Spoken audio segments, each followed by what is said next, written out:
हुकूमत चीन की दावत पे वज़ीर-ए-आज़म तशरीफ़ ले जा रहे हैं चीन के दौरे पर, और ये चीन का दौरा बहुत अहमियत का हामिल है। इस दौरान उनकी चीनी सदर शी जिनपिंग से भी मुलाकात होगी। पाक चीन तिजारती ताल्लुकात नई राहों पर। वज़ीर आज़म शहबाज शरीफ सरकारी दौरे पर आज चीन रवाना होंगे। वज़ीर ख़जाना मोहम्मद औरंगज़ेब, वज़ीर इत्तलात अता तारर समेत अहम वफाकी वज़रा और ताजरों का वफ़द भी हमरा होगा। 4 से 8 जून तक दौरे के दौरान वज़ीर आज़म की चीनी सदर और हम मनसब समेत कॉरपोरेट इदारों के सरबराहान से मुलाकातें होंगी। वज़ीर आज़म चीनी शहरों जियान और जशन में बिजनेस फोरम से भी खिताब करेंगे। दोनों मुमालिक के ताजिर और सरमायाकार शरीक होंगे। दौरे चीन के दौरान पाकिस्तान पर वाजिबुल अदा 15 अरब डॉलर्स कर्ज रोल ओवर किए जाने का इम्कान है।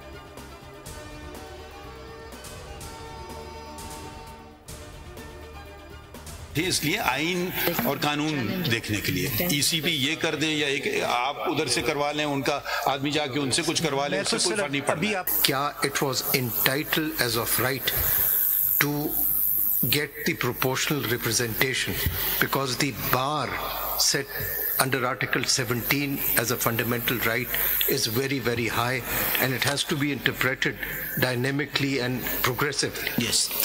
My Lord,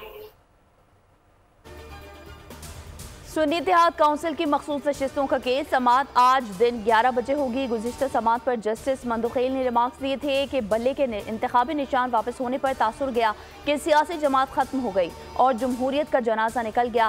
चीफ जस्टिस बोले, एक तरीका ये हो सकता है कि नशिस्तें खाली छोड़ दें, ना आपको मिले ना किसी और को। जस्टिस मंसूर अली शाह ने कहा, किसी और को देने से नशिस्तें खाली छोड़ना ही बेहतर है।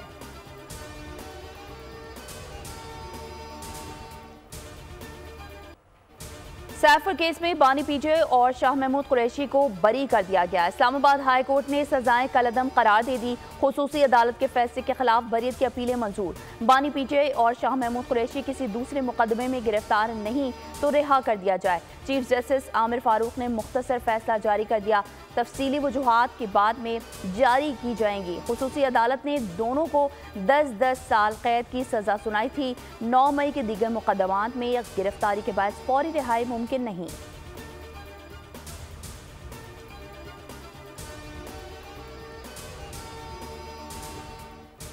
बानी पीजे के खिलाफ कानूनी कार्रवाई का फैसला पाकिस्तानी अदालतों को करना है। तर्जुमान अमरीकी महकमा खारजा मैथ्यू मिलर कहते हैं, बानी पीजे से मुतालिक सवालात का कई बार जवाब दे चुके हैं। हम मुख्तलिफ ममालिक से मुतालिक फैसले के लिए मुनासिब हालात सयाक़ सबाक़ को मद्देनजर रखते हैं।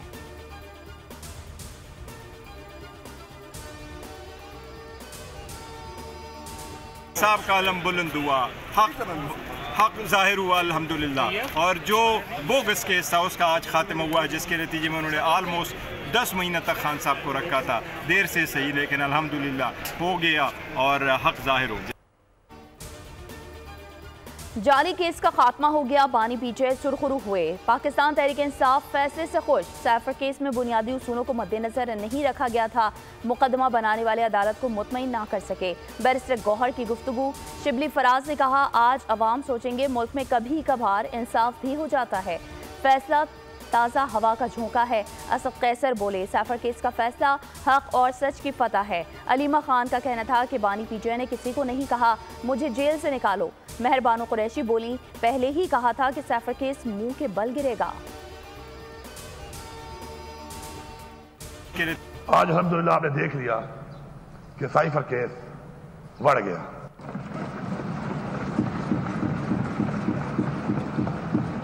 अब मैं यहां पूछता हूं, इस फ्लोर से मैं पैगाम दे रहा हूं कि इस केस में इमरान खान जैसे लीडर को इतना अरसा अंदर रखा गया है, इसका जवाब कौन देगा? कौन जिम्मेदार है इसका? अवाम ने देख लिया कि सैफर केस तो बढ़ गया। सैफर केस किसने बनाया था, कौन अब जवाब देगा? हम उन लोगों को सजा दिलाकर ही दम लेंगे जिन्होंने झूठा केस बनाया था। वज़ीर आला खैबर पख्तूनख्वा अली अमीन गंडापुर का खैबर पख्तूनख्वा असम्बली में खिताब। कहा, तैयार रहें, हम हिसाब लेंगे। तोशाखाना से गाड़ियां लेने वालों में से कोई सदर, कोई वज़ीर आज़म बना। अमन अमान की सूरत हाल के लिए विफाक से फंड्स नहीं दिए जा रहे।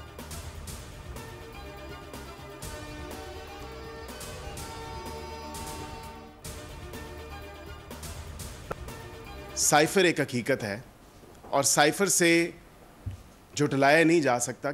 इज़्ज़त माब अदालतों को भी इसको इस पैराए में देखना चाहिए था कि कौमी सलामती का जहाँ मामला आ जाए वो बड़ा एक सेंसिटिव और बड़ा पेचीदा मामला होता है।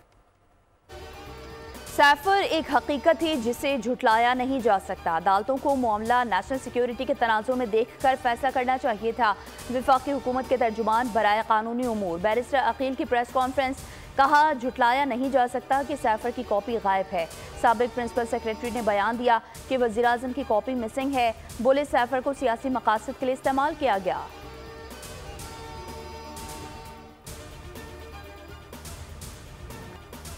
T20 वर्ल्ड कप 2024 पांचवें मैच में अफगानिस्तान और युगांडा आमने सामने। अफगानिस्तान ने 5 विकेटों के नुकसान पर 183 रन बनाए। रहमानुल्लाह गरबाज ने 76 रन की धुआंधार इनिंग्स खेली। इब्राहिम ज़दरान की भी शानदार बैटिंग, 70 रन बनाए। हदफ के ताक़ुब में युगांडा की बैटिंग जारी। ICC T20 world cup event के चौथे मैच में जनूबी अफ्रीका ने श्रीलंका को 6 विकेटों से शिकस्त दे दी। प्रोटीज ने 78 रन का हदफ 16.2 ओवर में 4 विकेटों के नुकसान पर हासिल कर लिया। क्विंटन डी कॉक 20 रन बनाकर नुमाया रहे। श्रीलंका के हसारंगा ने 2 शिकार किए।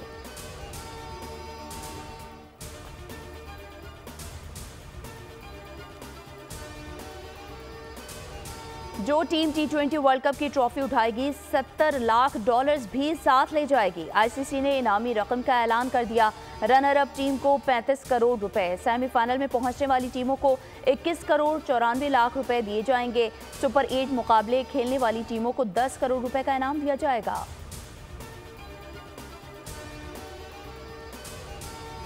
इसमें मैं कोई इमरान खान को जल्द बाहर आता नहीं देखता। वो इसमें उसने खुद इमरान खान कुछ अपने लिए रुकावटें पैदा की हुई हैं, जो किसी इससे बात नहीं करनी, उससे बात नहीं करनी, और ये उसको नुकसान दे। फ्लेक्सिबल होना चाहिए, बात हर चीज़ से करो, मानो किसी की अगर नहीं माननी। बानी पीटीआई को जल्दी जेल से बाहर आता नहीं देख रहा। उन्होंने अपने लिए खुद रुकावटें खड़ी की। सीनियर कानूनदान एतजाज अहसन का बानी पाकिस्तान तहरीक इंसाफ को सदर मुमलिकत आसिफ अली जरदारी से मिलने का मशवरा। कहा, इंसान को नर्म मिजाज होना चाहिए, ये नहीं कि उससे बात नहीं करनी, इससे बात नहीं करनी। ये बानी पीटीआई को नुकसान दे रहा है। बात हर एक से करो, मानो किसी की नहीं। इमरान खान ने काफ़ी सख्त पॉलिसी बना ली है।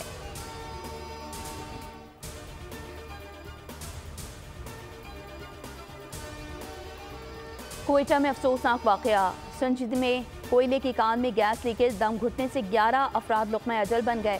Chief mines inspector Abdul Ghani Baloch के मुताबिक मरने वालों में 9 मजदूर, 1 ठेकेदार और 1 माइन मैनेजर शामिल है। तमाम जाँ बहक अफराद का ताल्लुक सवात से है।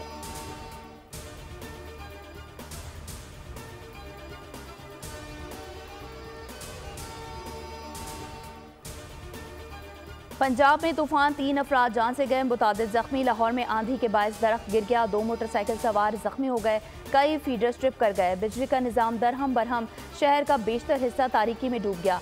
कसूर में छत गिरने से 3 बच्चे जाँ बहक, खवातीन समेत 4 अफराद जख्मी। फैसलाबाद, सरगोधा, चकवाल, जहलम समेत मुख्तलिफ शहरों में आंधी के बाद बारिश। इस्लामाबाद में भी तेज़ हवाओं के साथ रिमझिम।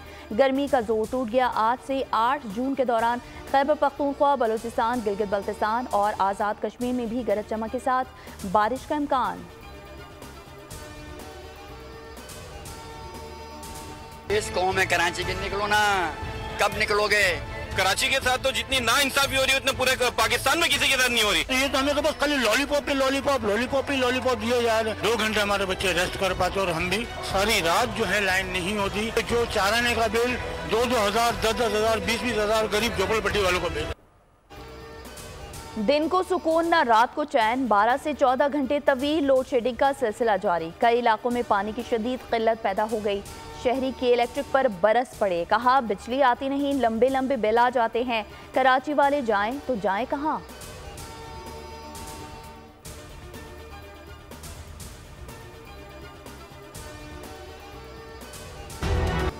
कराची के अवाम, ये के इलेक्ट्रिक का मामला महाजर अवाम का मामला सिर्फ नहीं है, सबका मुश्तरका मसला है कि कराची के अंदर के इलेक्ट्रिक की गुंडागर्दी इस शहर के लोगों के लिए अब आज़ाब बन गई और उसे अब बर्दाश्त करना ज़्यादा देर मुमकिन नहीं है। कराची के अवाम के इलेक्ट्रिक के तमाम दफातर का घेराव करेंगे। अवाम टैक्स दे रहे हैं तो बिजली क्यों नहीं दी जाती कि इलेक्ट्रिक अपनी गुंडागर्दी बंद करे। चेयरमैन मुहाजिर कौमी मूवमेंट आफाक अहमद की वार्निंग। एहतजाजी मुजाहरे से खिताब में कहा, सरकारी दफातर में के इलेक्ट्रिक घुस नहीं सकती। अवाम के घरों की बिजली काट दी जाती है। किसी गरीब का कनेक्शन अगर काटा गया तो पहले प्यार से समझाएंगे, नहीं समझे तो उनकी जुबान में उनको समझाएंगे।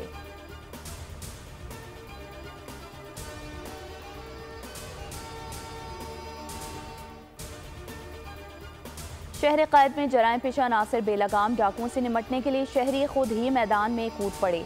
कुरंगी जमान टाउन में डाकुओं ने शहरी को कत्ल कर दिया। अवाम ने कत्ल में मुलविस मुल्जिमान को पकड़ लिया। तशद्दुद का निशाना बनाने के बाद पुलिस के हवाले। जहांगीराबाद में भी अवाम ने 2 डाकुओं को धर लिया। दुर्गत बनाने के बाद पुलिस के हवाले कर दिया गया। सर सैयद यूनिवर्सिटी और मेमनकोट में पुलिस ने मुकाबलों के बाद 3 मुल्जिमान को गिरफ्तार कर लिया।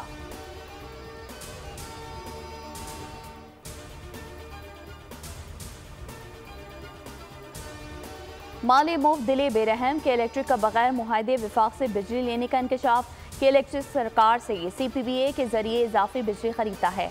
नेपरा के तहफ़्फ़ुज़ात पर के इलेक्ट्रिक की हटधर्मी जारी।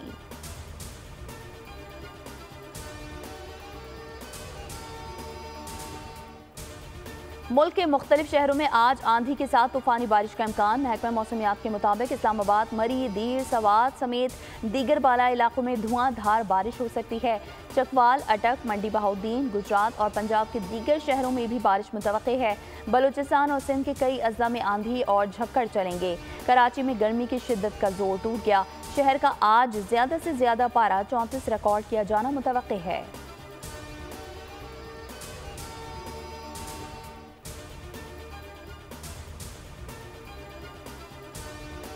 कराची के इलाके सोराब गोट के करीब जमाली पुल पर पुलिस मुकाबला। पुलिस एहलकार शहीद, दूसरा जख्मी। दोनों हेडक्वार्टर ईस्ट जोन में तैनात थे।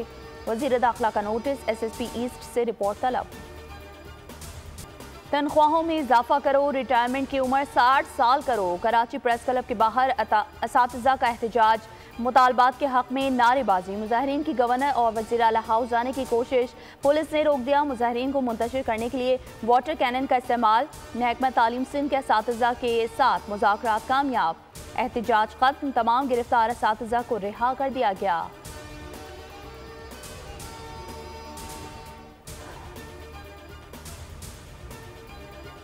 उनतीस माह बाद महंगाई कम तरीन सतह पर पहुंच गई। एक माह में पेट्रोल की कीमत 25 रुपए कम हुई। वज़ीर इत्तलात अता तारड़ कहते हैं अच्छी खबरें हैं। बजट से मुतालिक मुशावरत जारी है। वज़ीर आज़म शहबाज शरीफ अहम दौरे पर चीन जा रहे हैं। सऊदी अरब से भी मामलात चल रहे हैं।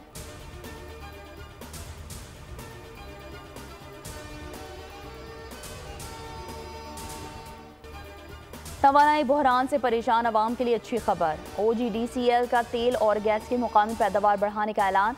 कोहाट में चंदा कुआं नंबर 7 से पैदावार शुरू। 305 बैरल यौमिया तेल और 2.5 मिलियन क्यूबिक फीट गैस की पैदावार हासिल। गैस की पैदावार को सुई नॉर्दर्न नेटवर्क में शामिल कर लिया गया। हैदराबाद में वाक़ई कुनर कुआं नंबर 8 की बहाली का भी ऐलान। 540 बैरल यौमिया खाम तेल की पैदावार से $15.949 मिलियन की सालाना बचत होगी। इसराइली फौज की गजा पर वहशियाना बमबारी जारी। मजीद 88 फलस्तीनी शहीद, 150 जख्मी। लबनान पर इसराइली फ़िज़ाई हमले में 2 अफराद शहीद, 50 जख्मी हो गए। इसराइली हमलों में शहीद फ़लस्तीनियों की मजमूई तादाद 36,000 से ज़ायद हो गई। 82,000 से ज़ायद फ़लस्तीनी जख्मी। जर्मन NGO के सर्वे के मुताबिक हमास की मकबूलियत में इजाफा हुआ है।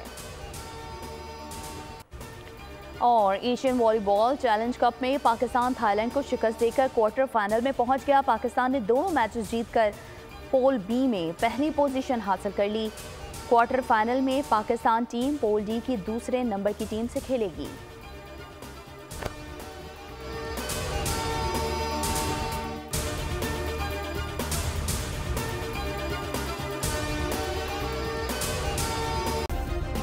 सब्सक्राइब करें और बेल दबाएं ताकि कोई खबर रह न जाए।